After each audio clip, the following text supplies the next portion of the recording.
आप सभी का इंडियन पॉलिटी भारतीय राज्य व्यवस्था की क्लास में स्वागत है। कल हमने शुरुआत की थी और भारतीय संविधान का परिचय देते हुए उसकी कुछ विशेषताएं भी हमने कल बताया था।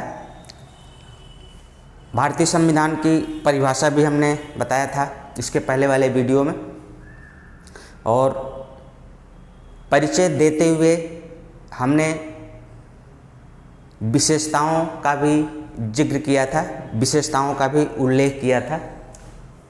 लेकिन विशेषताओं के बारे में जो कुछ इसके पहले की कक्षाओं में छूट गया था उस पर हम आज चर्चा करेंगे। तो भारतीय संविधान की विशेषताएं, ये एक नया चैप्टर है, लेकिन विशेषताएं हम काफ़ी हद तक इसके पहले वाली क्लास में बता चुके थे। जो संविधान की परिचय वाली क्लास थी। तो सबसे पहले हम भारतीय संविधान की विशेषताओं के अंतर्गत जो हमने इसके पहले वाली क्लास में उल्लेख किया था, हम फिर से उसकी चर्चा करते हैं तो कंटिन्यू हो जाएगा। भारतीय संविधान की विशेषताएं में सबसे पहले हमने विशेषताएं बताई थी। सबसे पहली विशेषता, विश्व का सबसे विशाल संविधान।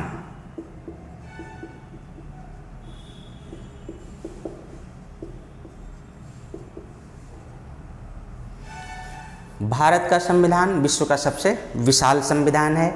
विशाल संविधान क्यों हुआ, इस पर हम चर्चा कर चुके हैं। विशाल, बड़ा कह सकते हैं इसको। लिखित संविधान,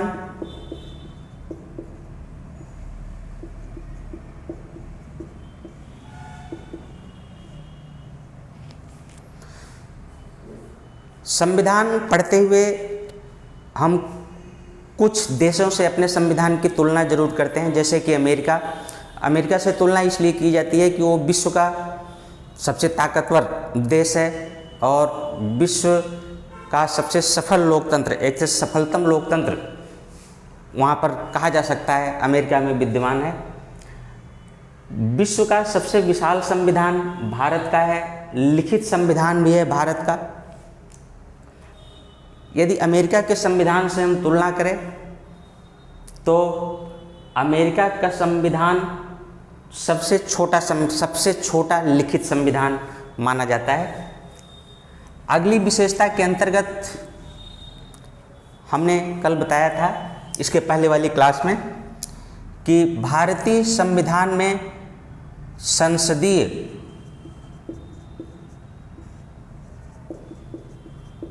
शासन प्रणाली,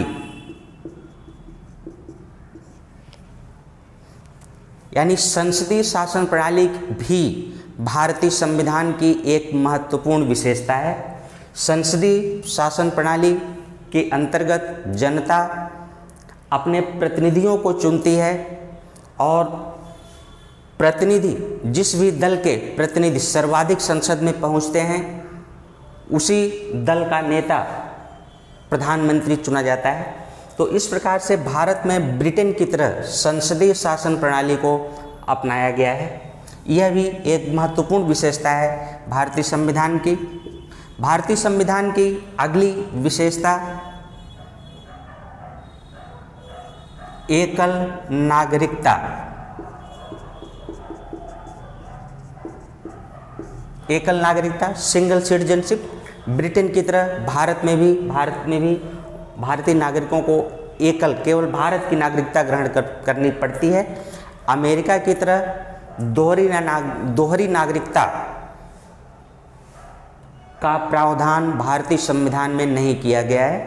एकल नागरिकता का प्रावधान भारतीय संविधान में किया गया है। अगली महत्वपूर्ण विशेषता है स्वतंत्र न्यायपालिका। स्वतंत्र न्यायपालिका यानी भारतीय न्यायपालिका स्वतंत्र है। स्वतंत्र न्यायपालिका का प्रावधान भी अमेरिका के संविधान से ही लिया गया है। न्यायपालिका अपने आप में स्वतंत्र है, यह व्यवस्थापिका और कार्यपालिका द्वारा नियंत्रित नहीं होती है, बल्कि संविधान ने जो इसे शक्तियां प्रदान की हैं, अपने उन्हीं अधिकारों का प्रयोग करते हुए यह अपने कार्यों का निर्वहन करती है। इसलिए यह भी भारतीय संविधान की एक महत्वपूर्ण, बहुत ही सुंदर विशेषता है कि न्यायपालिका को एकदम से स्वतंत्र रखा गया है। यह किसी के दबाव या प्रेशर में रह करके अपने कार्यों को नहीं करती, बल्कि स्वतंत्रतापूर्वक अपने कार्यों का निर्वहन करती है स्वतंत्र न्यायपालिका। अगली महत्वपूर्ण विशेषता, भारतीय संविधान में पंथ निरपेक्ष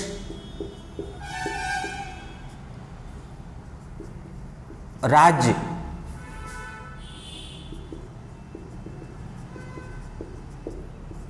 पंथ निरपेक्ष राज्य की स्थापना की बात भारतीय संविधान करता है। पंथ निरपेक्षता का अर्थ है, इसके बारे में हम डिटेल में प्रस्तावना में पढ़ेंगे, ठीक है, लेकिन यहाँ पर हमने उल्लेख किया है इसलिए बताना जरूरी है थोड़ा सा। पंथ निरपेक्ष का अर्थ है कि भारत का कोई भी सरकारी धर्म नहीं है, भारत का कोई सरकारी धर्म नहीं है, भारत का कोई राजकीय धर्म नहीं है, भारत किसी भी विशेष धर्म को सरकारी मान्यता प्रदान नहीं करता है। अर्थात सभी धर्मों के मानने वाले लोगों को यहाँ पर मान्यता प्रदान की जाती है। सभी धर्मों के साथ समानतापूर्वक व्यवहार किया जाता है। यह भी भारतीय संविधान की एक बहुत ही सुंदर विशेषता है कि वह पंथ निरपेक्ष राज्य की स्थापना पर बल देता है। अगली महत्वपूर्ण विशेषता हम देखेंगे कि लोकतंत्रात्मक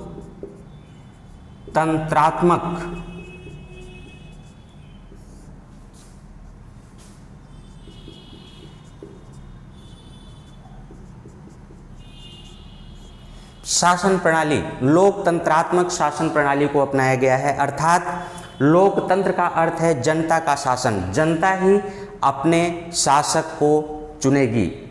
तो भारत में लोकतंत्रात्मक शासन प्रणाली को अपनाया गया है। यह भी एक भारतीय संविधान की महत्वपूर्ण विशेषता है। इसके पहले वाले जो क्लास थी, जो पहले वाली वीडियो था, तो हम यहाँ तक बता चुके थे उसमें, लेकिन चूंकि अब ये एक नया चैप्टर था इसलिए हमें पुनः ये सब बताना जरूरी था।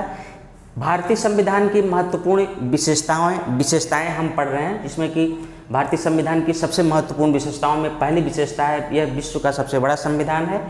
यह लिखित संविधान भी है। संसदीय शासन प्रणाली की बात भारतीय संविधान में की गई है।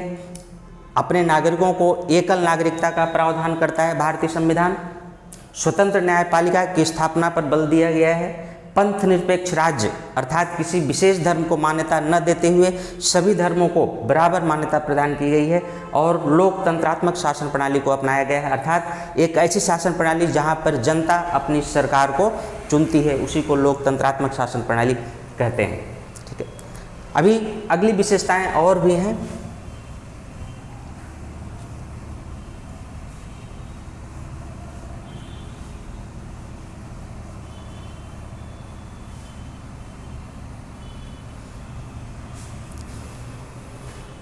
अगली महत्वपूर्ण विशेषता में हम देखते हैं भारतीय संविधान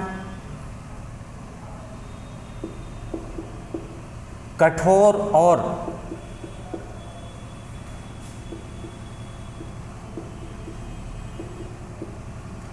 लचीलापन का मिश्रण है।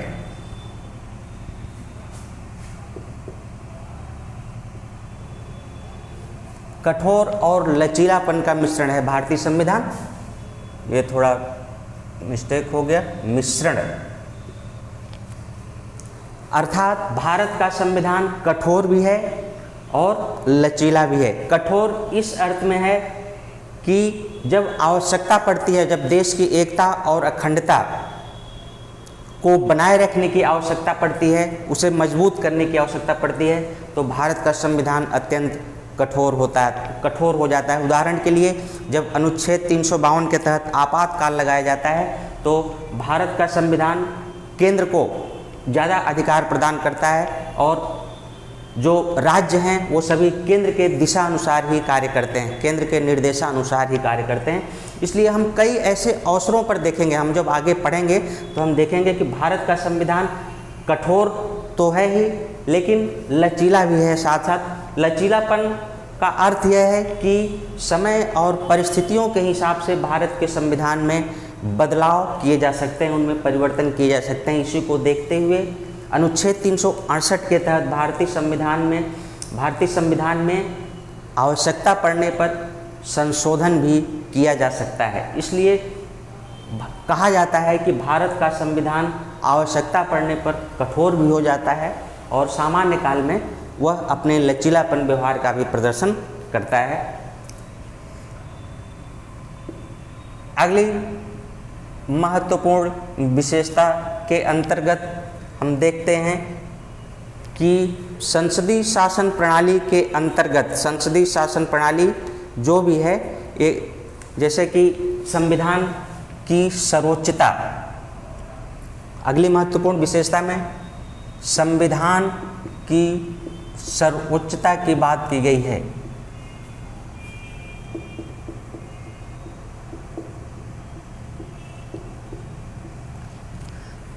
संविधान सर्वोच्च है, अर्थात जो लोकतंत्रात्मक, जो भारत की लोकतंत्रात्मक शासन प्रणाली के 3 महत्वपूर्ण स्तंभ हैं, न्यायपालिका, कार्यपालिका और व्यवस्थापिका, उन तीनों शक्तियों का केंद्र बिंदु, उन तीनों शक्तियों का स्रोत भारत का संविधान है। ठीक है, इसलिए हम कह सकते हैं कि भारत की जो भी संवैधानिक संस्थाएं हैं या जो भी संवैधानिक पदों पर बैठे हुए महत्वपूर्ण व्यक्ति हैं, राजनेता हैं, वो सभी अपनी शक्तियां संविधान से ही, शक्तियों और अधिकारों को संविधान से ही प्राप्त करते हैं। इसलिए हम कह सकते हैं कि भारत का संविधान सर्वोच्चता का सिद्धांत प्रकट करता है, अर्थात संविधान ही सर्वोच्च है। संविधान से ऊपर न न्यायपालिका है, न कार्यपालिका है, न व्यवस्थापिका है, न राष्ट्रपति है, न प्रधानमंत्री है। सभी अपने शक्तियां और अधिकारों को, सभी अपने शक्तियों और अधिकारों को संविधान से ही प्राप्त करते हैं। इसलिए संविधान को सर्वोच्च माना गया है भारत के संविधान में। भारत के संविधान में संकटकालीन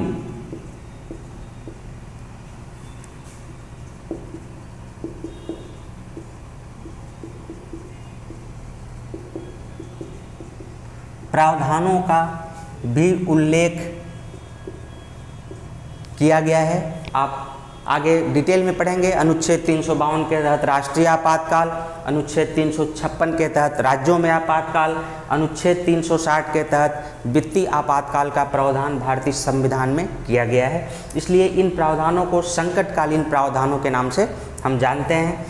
अगली महत्वपूर्ण विशेषता, भारत की जनता को भारत के संविधान ने, भारत की जनता को ही नहीं बल्कि कुछ मूल अधिकार ऐसे हैं जो विदेशियों को भी प्राप्त हैं। जब मूल अधिकार हम पढ़ेंगे तो वहाँ पर विस्तृत रूप से उसकी व्याख्या की जाएगी। यहाँ पर सिर्फ ये जानना जरूरी है कि भारत के संविधान ने जनता को, अपने नागरिकों को और साथ ही साथ अन्य व्यक्तियों में विदेशी और भारतीय दोनों आ जाएंगे, मूल अधिकार प्रदान किया है जो कि जनता के नैतिक, शारीरिक, आध्यात्मिक विकास के लिए अत्यंत आवश्यक हैं। मूल अधिकार। अगली महत्वपूर्ण विशेषता, नीति निदेशक तत्व। नीति निदेशक तत्व ये राज्यों के कर्तव्य हैं।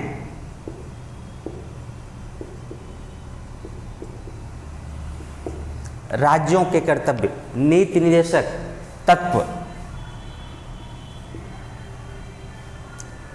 संविधान ने राज्य, यहाँ पर राज्य का अर्थ सरकार से है, सरकारों के लिए, अपने जनता के कल्याण के लिए कुछ कर्तव्य निश्चित किए हैं जिन्हें सरकारें समय समय पर करती हैं, जिसका उल्लेख नीति निदेशक तत्व के अंतर्गत किया गया है। इसके अंतर्गत जनता, सरकार या राज्य जनता के सामाजिक आर्थिक कल्याण के लिए महत्वपूर्ण कदम उठाती है, जिसकी विस्तृत चर्चा, जिसका अध्ययन हम नीति निदेशक तत्व का एक अलग ही चैप्टर है, उसमें करेंगे। यह भी भारतीय संविधान की एक महत्वपूर्ण विशेषता के अंतर्गत रखा जा सकता है। अगला था मूल कर्तव्य। अगली महत्वपूर्ण विशेषता मूल कर्तव्य। ये कर्तव्य जनता के लिए हैं, अर्थात अपने राष्ट्र के प्रति, राष्ट्र ध्वज के प्रति, राष्ट्रगान के प्रति, राष्ट्रीय संपत्ति के प्रति, वन एवं पर्यावरण के प्रति, जो भी अपने ऐतिहासिक इमारतें हैं उनके प्रति भारत की जनता के क्या कर्तव्य होने चाहिए, इसका उल्लेख मूल कर्तव्य के अंतर्गत किया गया है। इसका भी एक अलग ही अध्याय है जिसकी हम आगे चर्चा करेंगे।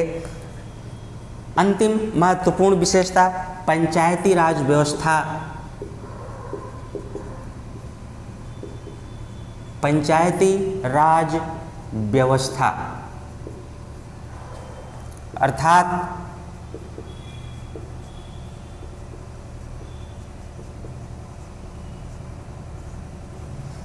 स्थानीय स्वशासन। पंचायती राज व्यवस्था का उल्लेख वैसे तो अनुच्छेद 40 में किया गया था और उसमें ये प्रावधान किया गया था, ये नीति निर्देशक तत्व के अंतर्गत है अनुच्छेद 40, कि संसद यदि चाहे तो स्थानीय लेवल